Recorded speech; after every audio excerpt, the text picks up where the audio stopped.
Welcome to episode 119 of the Binge Boys podcast. We are your hosts, Logan and Kaleigh. Today we're going to get into the final 5 episodes of Too Hot to Handle.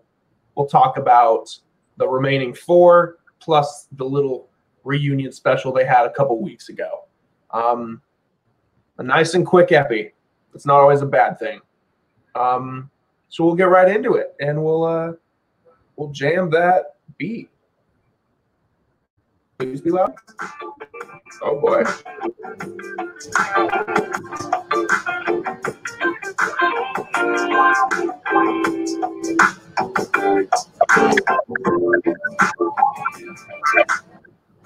Wow. What a groove. Yeah. Kaleigh, what up? We're here.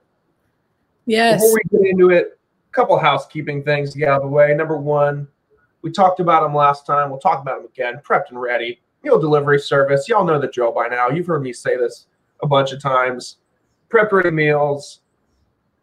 Prepped ready meals. Meal delivery service. Services all of Metro Atlanta. You know the drill. Binge 10 at checkout for 10% off your order. BINGE10 for 10% off the order at preppedreadymeals.com. And before we get into our regularly scheduled programming, we want to just take a second.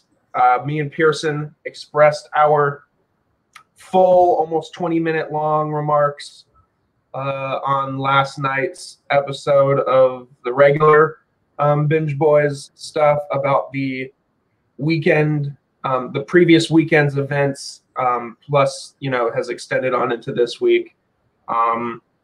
We do not tolerate racism.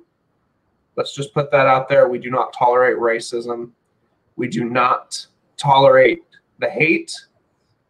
And in the description of this episode, there will be a link to a website that shows you all of the different ways that you can donate to the causes, to the rebuilding of cities, to the funding and the charities and all of that stuff, the George Floyd GoFundMe thing. All of these little sources will be in that website. I put that in the description of the last Binge Boys, as well as on the Instagram page. There's a link in the bio as well to take you to a place where you can donate and all of that stuff. We'll probably post the same picture that we included in on the post for today's episode, which was the Black Tuesday or the Blackout Tuesday movement that went on Instagram. Just check it all out at the Binge Boys podcast on Instagram. All the information you need is there, and as well as the description in this episode. Kaleigh, are there any words you want to say about the cause? I had my chance to express myself last night. If you want to go ahead, take it away. Yeah, so very heavy subject. My heart is with literally everyone in America, in all different shapes and forms. I just feel like there's a lot of misunderstood people, a lot of misunderstood actions, and a lot of it gets confusing, and it's not really whose side are you on. It's more of that we are all here for the same cause, and we're all fighting for the same cause. People are just doing it in different ways. So it's just a very interesting, situation that we're all put in, of either being white, Asian, Black, whatever your ethnicity might be. But yeah, as you stated it before, like, racism is not tolerated. Hatred is not tolerated in any shape or form. So yeah, with the Blackout Tuesday movement, I know that it was a beautiful idea of just kind of promote what we stand for and so on and so forth. And that's great. And I participated in it too. I think when you scroll through Instagram, though, I don't know if it kind of, in return, didn't do exactly as we wanted it to do, because the idea was that you would black out all your content for an entire day so that the voices that needed to be heard could be heard, and they would fill up your feed. But since we had so many people posting blacked out images, now when you scroll through Instagram, you don't see any content really. You might see like advertisements every once in a while, which are sponsored and not necessarily meant to be posted on Tuesday. It's just a paid ad that goes on for a certain amount of time. So in some ways it kind of defeated the purpose a little bit. It's awesome to see how many people are standing for this cause, but at the same time, like, I don't think I've seen any content on Instagram that has been related, maybe like 4 or 5 posts. A lot of it's been through stories, just going through stories and seeing what people are posting on their stories. But with that, it's kind of silencing the news too. Like, you're not seeing a lot of news posts on there either. So I guess this is my way of saying that for the next few weeks, we should just not post in general. Like, unless it's to educate or focus on this community, we should just not really post all that much in general. Or that even today, you just shouldn't have posted at all unless it was focused towards the cause. So there's that. And then the whole statement of Black Lives Matter, I think it's gotten around a little bit more this time than it has in previous times, of the whole response of, oh, but all lives matter. Of course, all lives matter. When they say Black Lives Matter, they're not saying that other lives do not matter.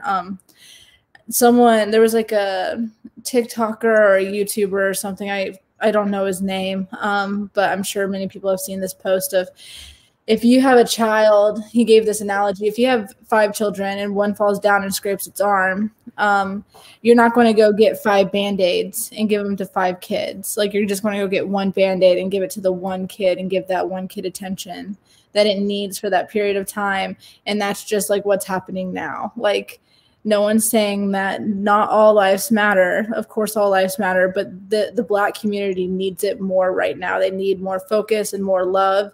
And yes, there's only one race, the human race, but we are all different. We're all built different. We all look different. And I don't think that the statement of saying we're the human race should be trying to mute that or blind ourselves from that or trying to create a filter where we don't notice those things. It's really beautiful that we're all different. But we just need to be able to see those things and love them and recognize the pain or the suffering or what that person has gone through, all the judgment they've had, all like what growing up was like, what their families look like, what their friends look like, what their jobs look like, not necessarily discriminating them, which will be difficult because our brains want to be like in the ancient brain focus where it wants to work as quickly and with less energy. So when it sees someone, it wants to give a stereotype to it. We just need to work harder to kind of help reprogram our brains and to teach ourselves and to learn about these communities. So yeah, that's basically my only statement on it. I could talk more about other things, but I don't feel like I should or that I need to at this moment. We have a lot more to cover. Yeah, this is something that we could talk about. Me and Pearson said the same thing last night. This is something that we could talk about for hours and hours and hours. But I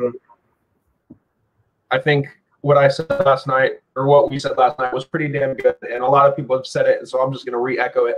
Kaleigh and I will never know what it's like to be African-American and experience the stuff that you guys experience.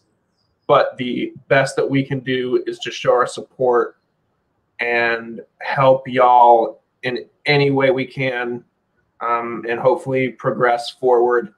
Right. You know. And my other statement that I have is, if you are someone that does not want to recognize their privilege, like if you are trying to blind yourself and say that you aren't privileged, that we're all the same, like you don't understand. If you do not fear for your life, if you do not realize that other people are fearing for their lives and that you are learning that now and you've never had to experience it, you're learning it, then you are privileged. Like, unless you have experienced these things, like these communities have, like you're privileged. So recognize that. Don't look at that as a bad thing. I use it as power. Use it as your voice can speak louder in certain situations, and use it for a good cause. Don't use it to be silenced. Don't use it to be mute, and just make good decisions. That's basically that. Yep.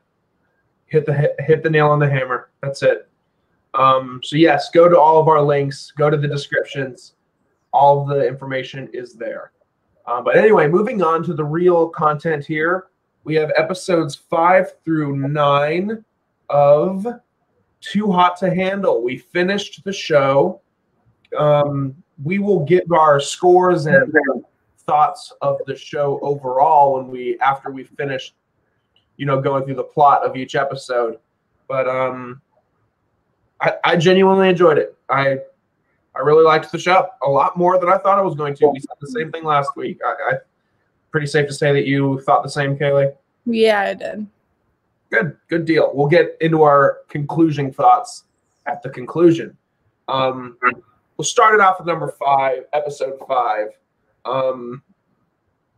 At this point, we start off the episode. Francesca had her date with Kells, I think, the night before. And now she's realizing that she doesn't want Kells anymore, and Nope. she wants Harry, which, I mean, I wrote down, Francesca, make up your mind, girl. Like, she's playing all these immature games with all these people, and we see it later on when she goes on her date with Kori,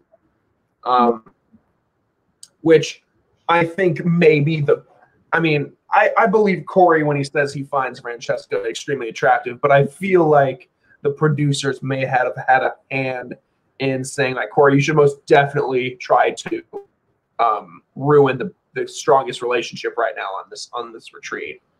But I don't know. I mean, we'll see.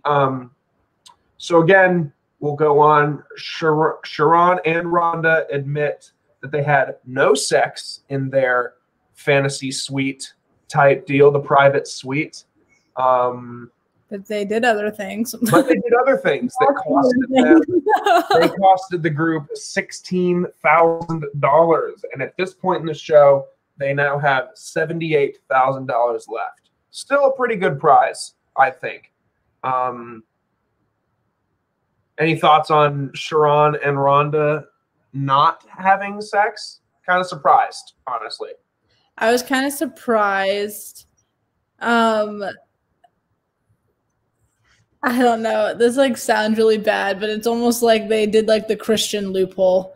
With the fantasy suite of as long as we don't have sex, it's fine. We can do everything else, but as long as we don't have sex, we're still pure. Yeah. It's kind of how they went about it. So once they started doing all the other things that Lana started spitting out that they had to get charged $16,000 for, at that point you might as well have just had sex. But not a good thing that they didn't, because if they did all of those things, I wonder if they did all of those things and then also had intercourse. I don't know if they would have just looped it in all as sex, or if they would charge them for sex, which we'll mention the money amount later because a couple does have sex in one of the episodes. But I wonder if they would charge for that amount of money plus all of the additional stuff they did, or if they would just.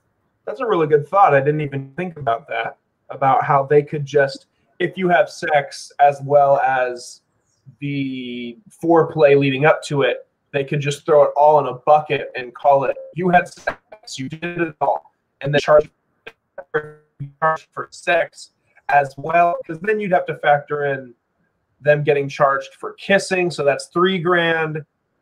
Oh, that's a good thought. I don't know. I'm kind of curious about what Sharon and Rhonda did, because Lana had to bleep most of it out.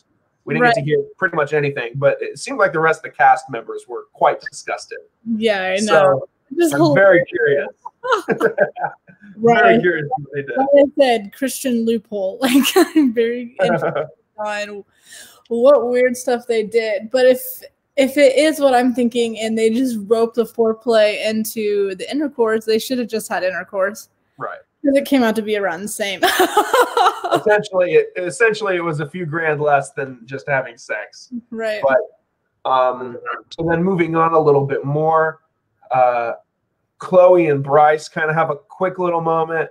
Let me just say this. I'm on Team Bryce. I really like Bryce for no reason. I hated Bryce when he first came in. Yeah. I didn't like his vibe. I think when he first walked in and stood in front of all of the girls and just told each girl what he liked about them, like in like a line, I was like, okay, this guy sucks. Yeah. He sucks so bad. And then that was even before they told him what the rules were. Yeah. And it's like, okay, so he's literally just coming in to see how many people he can sleep with. Right. And he's like, I don't like this guy. I don't like this guy. He gives me this weird vibe. And then like towards the end, when they started doing a lot more of the heartfelt stuff, I was like, oh, Bryce. Yeah. Like I started to care for him a little bit more. So Chloe and him kiss, and immediately, like an hour later, Chloe's like, I don't know why I did that. I just wasted $3,000. I don't feel an emotional connection with him. She just thinks he's attractive. There's just nothing up top with him that she admires, which is fine. We've all been there. We've all been attracted to people that we've realized, you know what, maybe I shouldn't have gone through a fling with them. But right. So then Kells, or no, I'm sorry if I'm remembering right, Harry goes up to Kells and is just like, yo, bro, it's not cool of you to have asked out Francesca when you knew something was going on with me. And Kells basically just said, shut the hell up. Which, like, Kells definitely should have said that, because at that moment, they didn't have their making up yet. Like, they had chatted a little bit here and there, like, between challenges and stuff like that. But they, like, at that moment, I don't know. It was just all weird. And it's like, I'm like, Harry. It just reminded me who was it? When David and who's Rhonda's Sharon, right? Sharon, yeah. Sharon. When Sharon and David got together to talk about Sharon and like how calm and collected it was and stuff, that was like completely opposite of this whole scenario, because Kells and Harry were like hostile.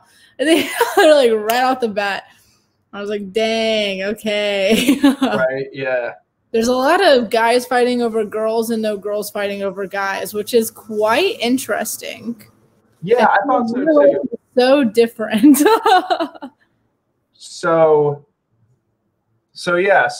then at that conclusion of that episode, Lana suggests that Harry and Francesca talk about everything, and Francesca basically tells Harry that she wants to be with him, and he's like super like puzzled because, you know, she was wanting David. He was wanting Kells, and he wasn't sure what her intentions were, which I hadn't thought up until about that point, that Harry hasn't really gone out for any other girls.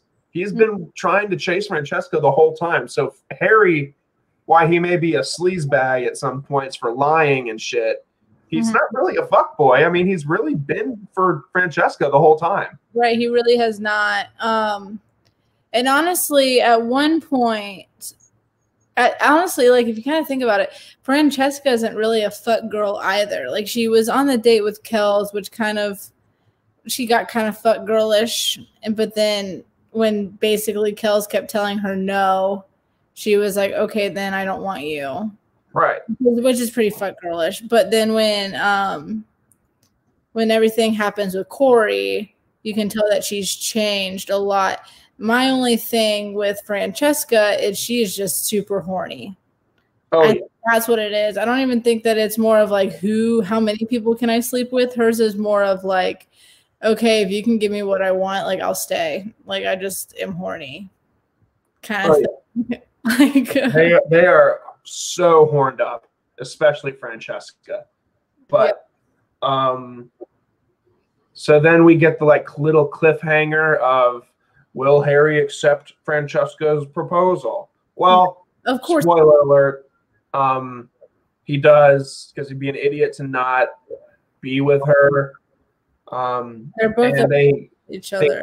Yes, they embrace each other. They have kind of a meaningful conversation, and then they earn a green light from Lana, and they get to kiss and make up. Also, at the beginning of this episode, Lana like brushes over a very quick thing, and she makes us go back in time and shows that Haley just got kicked off. Yes, honestly, I hated Haley. Dude, she is so aggressive. And she was aggressive. She was like the typical blonde sorority girl that like no one wants to be around. It was like, oh my God, she was not great. And she was always so negative. Like her negativity was like second level, and she did not care about anyone in that house. I think it was because my little thing that is why she was so pissed off. It was like, I don't think any guys really pursued her. Like she was just like sitting there waiting for a guy to pursue her instead of like her trying to go pursue guys, you know? Mm-hmm. And so since no one approached her, she's like, okay, fuck you. You guys are all ugly anyways. It was kind of like where her mind went. Cause I'm sure in college, being a drunk sorority girl, she gets lots of frat boys that just like swarm her maybe. Right. I don't know. She did not want to put like any effort towards anything. And then if not, it was because she really liked Francesca. And when Francesca started like being interested in Kels and being back interested in Harry and all this stuff, she just was like, okay, then this is stupid. Yeah. Well, no, her attitude was. It was the worst. Level. I was like, oh my gosh. So then we get transported back to present day, and we get introduced to new arrivals. Oh yes. So we get Lydia over here. She's from the UK. Kori over here is from the UK as well. And then Madison is from California in the US of A. Mm-hmm. She looks like such a California girl. Oh, yeah. And she acts like it, too. So let's get this out of the way. Madison doesn't really do much the rest of the season. In fact, I don't think she does anything except. What makes me so sad is that I feel like she was starting to get a small connection with Jesus. Yeah. Matt. She was getting a small connection with Matt, and then Matt decided to just like leave the next day. Yeah. Like Matt was totally digging her. And then like the next day he was like, I'm just going to leave. Oh, yeah. Yeah, totally. Like you get close to the first connection, which is so weird because the show, like, okay, so with the show, they said that they're bringing in a lot of people that are like really horny or something, and they do really bad jobs at making connections with other people because they just like hoe around. Is kind of like what the show is based on. I wonder with Matt if it's not so much that he hoes around, it's just the fact that he is really bad at making connections in general, like any relationship type connection. Because he was not for the hoeing around. He was all here for the money, blah, blah, blah. And then as soon as he started like to get a little bit of, I could get in a relationship with someone, he was like, okay, I'm out. Yeah. Like, what? So he departs.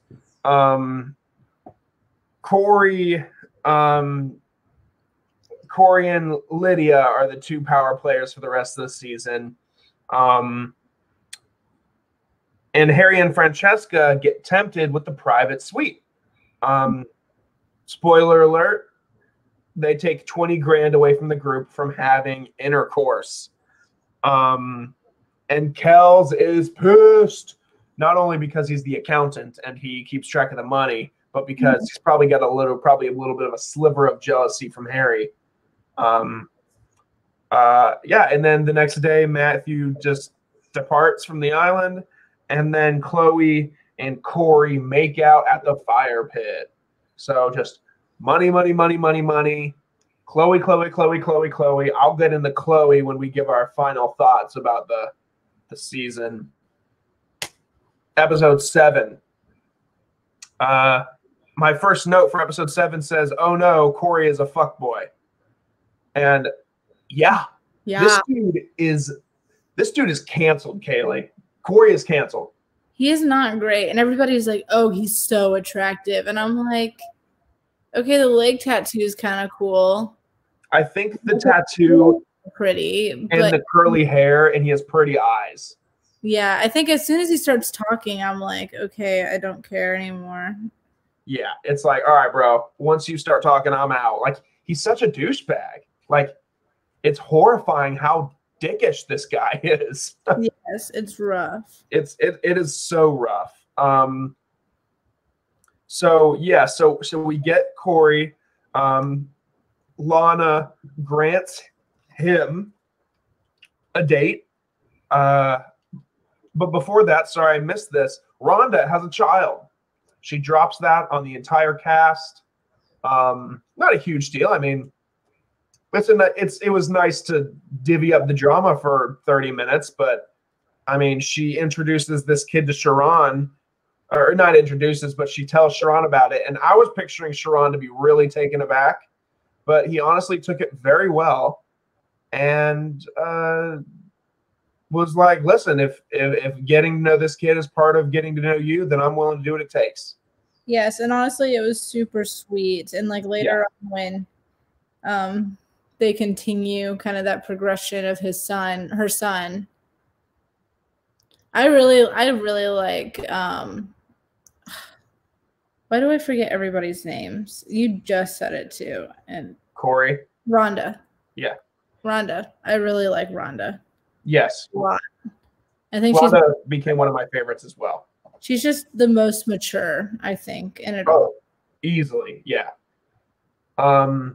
So Francesca is chosen by Kori to go on this date. She entertains the idea, which I thought was pretty shitty. But the way she explains it later on is that she needed to go on that date to kind of realize that, wow, she really does want Harry. Right. If that's what it took, then good for her, because when she was on this date and he was just complimenting her and flirting, and I was just like, no, bro, like, no, like, this sucks. Poor Harry. But yeah, the real loser of that situation is Chloe, because Chloe had it out for Kori. So she's heartbroken, crying in the makeup room.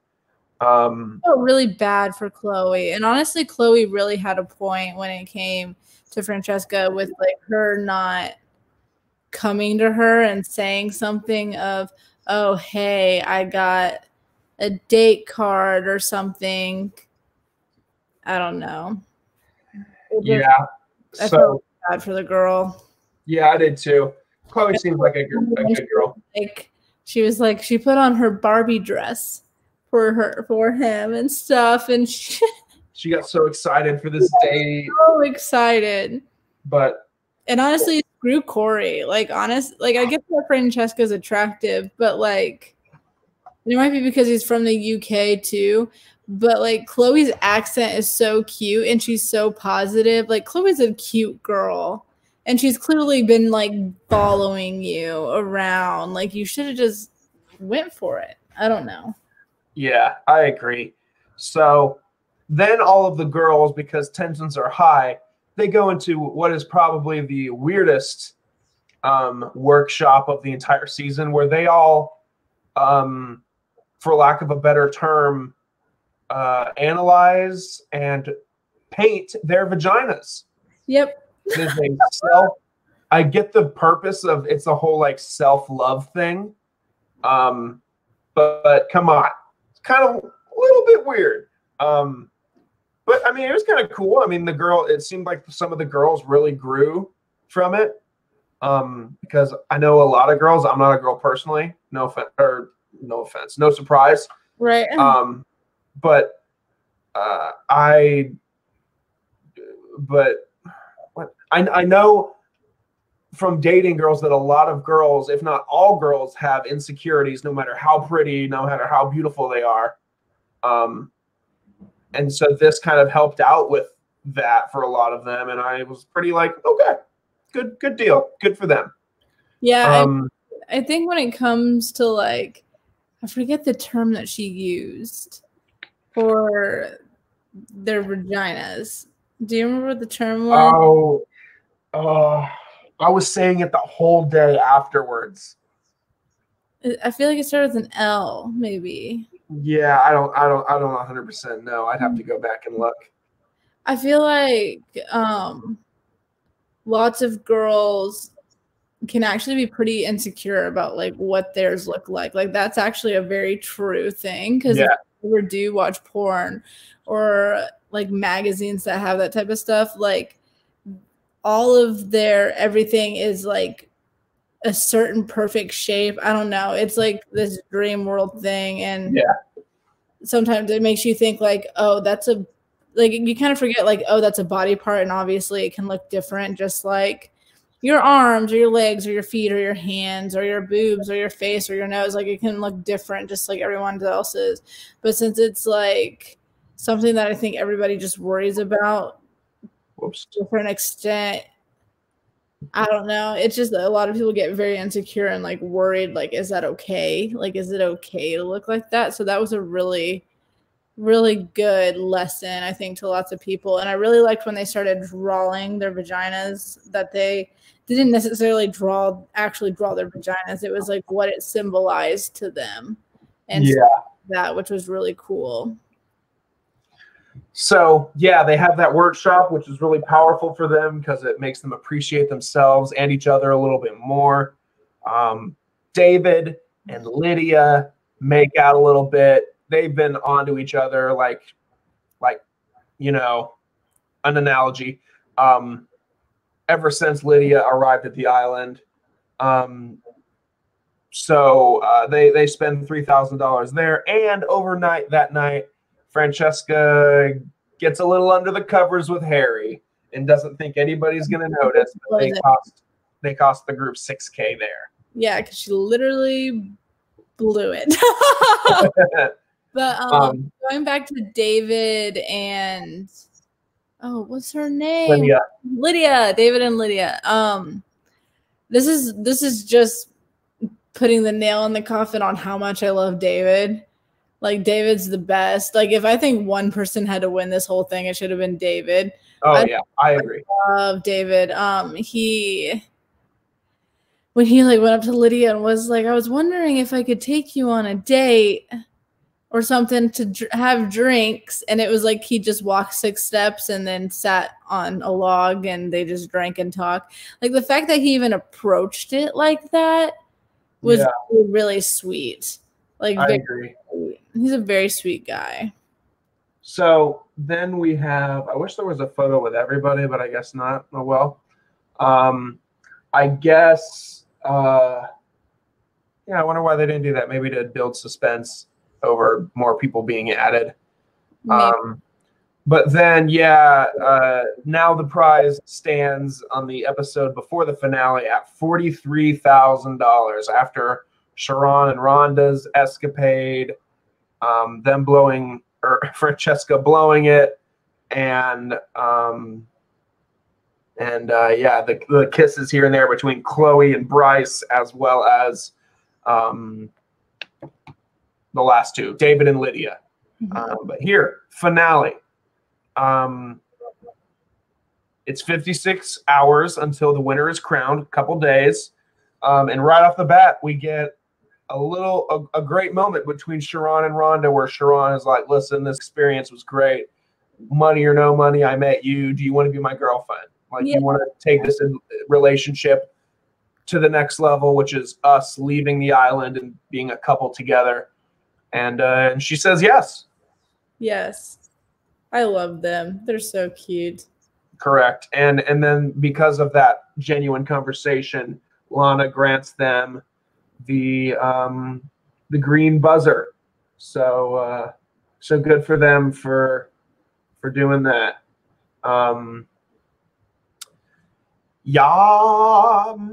So. Oh wait, I think it was also really funny because they were sitting like on a yacht drinking champagne, right? Yeah, and I was like, what the hell? I know. And then I think Desiree, who's the narrator, comes on and she goes something along the lines of like, this could be you guys for the rest of your life or something like that. And I was like, how are they going to have enough money to be on a yacht for the rest? Drink the champagne. I know that she was meaning like being together and stuff like that, but it was just really funny. I was like, no, I wish. Yeah. Or like when they were talking about the prize money of being like $75,000 at the end, and someone made the comment of like, they're not going to have to work for the rest of their lives. And I'm like, what? Yeah, that's what I thought. I was like, what, dude? Do you know how much money 75 grand is? So then the biggest suspense drama moment or whatever through the finale is the fact that Lana gives them a chance to redeem themselves, but she gives that chance and gives it into the hands of the most hornied up couple, which is Harry and Francesca. She gives them the private suite, and she says, you guys can earn back up to $75K if you do not touch each other at all, whether that means a hug, cuddles, kissing, whatever. Can't do anything together. And they did it. I didn't think it was going to happen. I thought they were going to do something, and then a singular winner was going to be chosen, but no, they did it. Very surprised. They very much did it, which was so funny because when they were showing snips of them, Francesca was chasing Harry around, and Harry's like putting a chair in between the two of them, and is like, "Stop it, Francesca! Stop it!" And she's just like, just trotting around like a bunny, like trying to get him. I was like, oh my God, this is so cute. And then they were both sitting on the bed together, not touching, but they had a flower, and they'd be like, are we having sex? Are we not having sex? I love when they got in the room. Harry was like, look at all the sex toys. He finds the handcuffs, and he handcuffs himself to the chair, and he's like, I've done my part. You stay over there. Or like he gets butt ass naked and gets in the big tub. Yep. And she walks in and she's like, what are you doing? Like, what? And he goes, do you know what freestyle is? And then he just starts like swimming in this tub that's like smaller than he is. And he can't even like take his arms all the way forward. He's just like, I don't even know. Basically doggy paddling. Right. And getting water everywhere. And so Francesca's response to that, she takes her top off. And I'm like, what is wrong with you guys? So it's funny. So they do it. They got that money back. And then Lana says goodbye to Kori and Madison because both of their attitudes are shit. Kori is here for the wrong reason. He's a drama starter. He has no intention of making connections. And I think ever since Matt left, Madison has just been hanging out, not doing shit. Kind of like almost, she wasn't as negative as Haley was, but still pretty negative. So. And on the point of Kori, it's not that he even just like sucked, and the fact of like he didn't really care about the money and making relationships and stuff like that. He was kind of a homewrecker too. Like he'll take Francesca out on a date right after he had not really a heart-to-heart with Harry, but like a little bit of him explaining to Harry that like he really just wants to be there for fun and to mess around and stuff. And Harry is like, okay, then have fun. And then Kori just turned right around and tried to take his girl, like take Harry's girl. And Harry was like, maybe I shouldn't have given him that advice. To kind of just like have fun and do your own thing. So yeah, he was like a home wrecker. He wasn't positive. He did not care about anyone's feelings or intentions, and he didn't care about the money. Or what the money stood for. So yeah, he sucks. ASAP. I felt really bad for Madison because again, Kori and Madison haven't been on the island for long. So it's going to be harder for them to build relationships. But yeah, Madison just kind of got that first little light with Matt, and then Matt kind of went away. Yeah. So RIP to that. So at the very end, Lana builds up all this suspense of who's going to win this prize money, who's grown the most. Well, I saw it as soon as she kicked out the two most negative people. I was like, uh-oh, she's about to give all the money to them because they've all grown somewhat. whether it's either a little bit or a lot. There was no way they were going to be able to pick one winner. Right. And the thing is, like, at one point towards the end, when people were still deciding to break the rules, even though they knew the monetary amount, it was like there was a different growth involved with that. It was less of like an, like we just did this because we're horny. It was more of like we understand what we're doing, but we want to do it together and we're going to do it anyway. I don't know. It was a lot more of like, we are a couple and we're doing this, not just I'm just trying to hook up with everybody mentality. And for some people, like, they just have to kiss someone to know if it's going to work out, which like defeats the rules of the show, but doesn't defeat the purpose. So like when Chloe had kissed our boy Bryce, thank you. When Chloe kissed Bryce, but then Chloe realized after kissing Bryce that it really wasn't there for her. Chloe was like lusting all over Bryce for like a few days. And then as soon as she kissed him, she realized like, oh, I was just lusting over him. I don't really actually want to be with him. So like some people just need that little barrier to like, or that little like check and balance to get through it. And same thing with like David and Lydia, like that was their way of really like confirming their feelings for each other. So I don't feel like there's anything bad with a kiss. I feel like there's a lot of more harm with everything past kissing.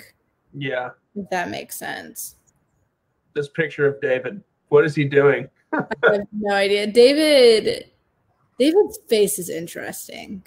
Like he's a cute guy, but like his facial expressions or something, it's just weird. I don't know. It works for him, but it's weird.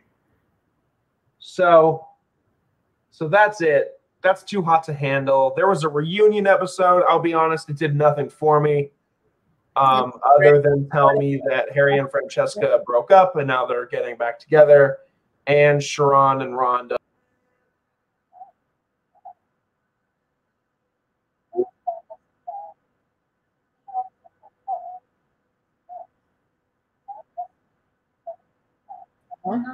Definitely hit the wrong button there. I know. I just explained to everybody that you definitely just clicked the wrong button. And right when I was about to say, hey, welcome to the Kaleigh show, you jumped back on. I definitely meant to click stop sharing screen, but instead, for some reason, I definitely hit leave studio. But yes, whatever I said is true before I left. Yeah, it didn't really do much.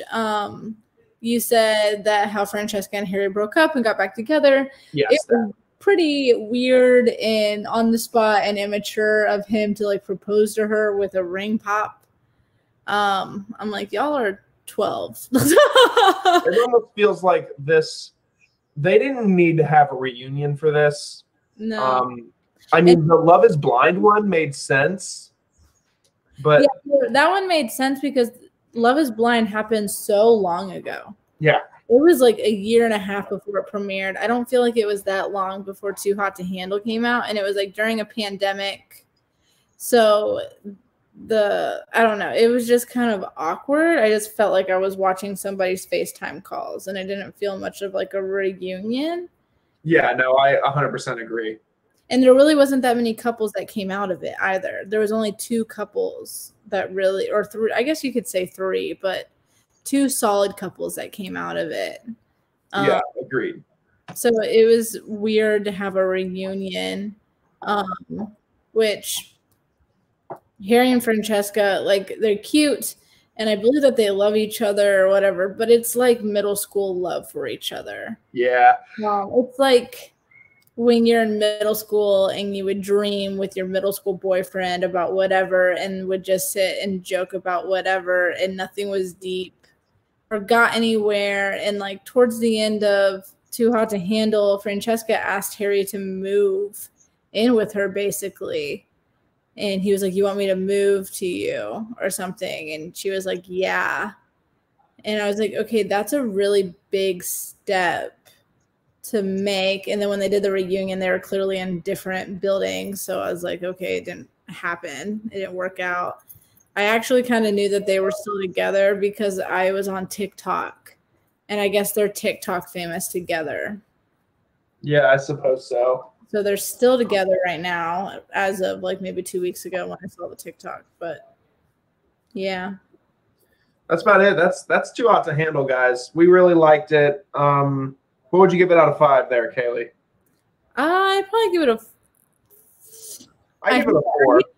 I hate that I can't give like half stars. I rule that there should be a change in the game that I can give half stars. But honestly, probably a 3. I'm pretty critical. You are pretty critical. I am very lenient when it comes to stars when I should be stricter on it. I don't really let. You know what? I'll give it a 3 too. It deserves a 3 out of 5. It's a good dating show. It's a fun watch. It's very entertaining. It's a cool dating show with a cool concept, one that we really haven't seen before. Right. Similar to Love is Blind. Props to Netflix for giving us 2 dating shows that have pretty good original ideas. Yeah, very original, which is fine right now. I hope we get new seasons of both of those shows. Yes. I know that they're doing a 2nd season of Love is Blind for sure. I've already heard about castings and shit. But I hope they do another season of Too Hot to Handle. It's a cool concept. Do you know if the next Love is Blind is going to be Atlanta-based people again? I think so, yeah. Huh. That's so fun. Yeah. I miss Atlanta. I miss it so much. I drove through a couple days ago because I was driving from Savannah, Hilton Head area back to good old Huntsville, Alabama. And man, I miss living in that city so much. Yeah. Yeah, my heart breaks there, but love it. Miss it. Absolutely. Well, everybody, that was our take on Too Hot to Handle. Next Monday starts the Bachelor's recap season. Best of the Bachelor, I think it's called. Yes. And we will be breaking those down. I'm really excited because this is going to give me a chance to go back and see shit that I've never seen before. Yes. So I'm really excited to recap them and learn a lot about Bachelor Nation. Yep. I'm excited to see all the crybabies. There's so many girls that cry way too much, but I mean, I can't tell people how to feel. All the Ari, I'm sure there's going to be so much stuff from Ari's season because Ari was just a dick. So there's going to be a lot of stuff from that, I'm sure. You're definitely going to see Colton jump the fence. I'm sure there's going to be something like that. I could probably name like a few big things that I have seen throughout the last 2-ish years that'll definitely be on that. I'm so excited. Hannah Brown and Peter in the windmill. Yeah. That'll be a highlight, I'm sure. Yeah. That's about all I know. So, gang, again, we said it at the top. Closing thoughts. Prepped and ready. Binge 10 at checkout. Follow Kaleigh on Instagram at Kale's Tales. Follow me, Logan Lewis 96. Follow the Binge Boys at Binge Boys Podcast. Damn it, there was something else I wanted to say. Subscribe on Apple Podcasts, Spotify, and Google, as well as this podcast is now available on iHeartRadio, Pandora, and Stitcher. Boom. More options. But not SoundCloud because SoundCloud is weird with podcasts. Yeah. Subscribe on YouTube. Tell a friend. You know what to do. I think that's all I got to say. All right. Oh, sorry. With the thing I was going to say at the top. Check out the links in our descriptions and bios. Help out, donate, do your part. Spread love, not hate. Kaleigh, we will see you next week. Time for happy hour. Yes. See y'all later. All right, guys. Bye.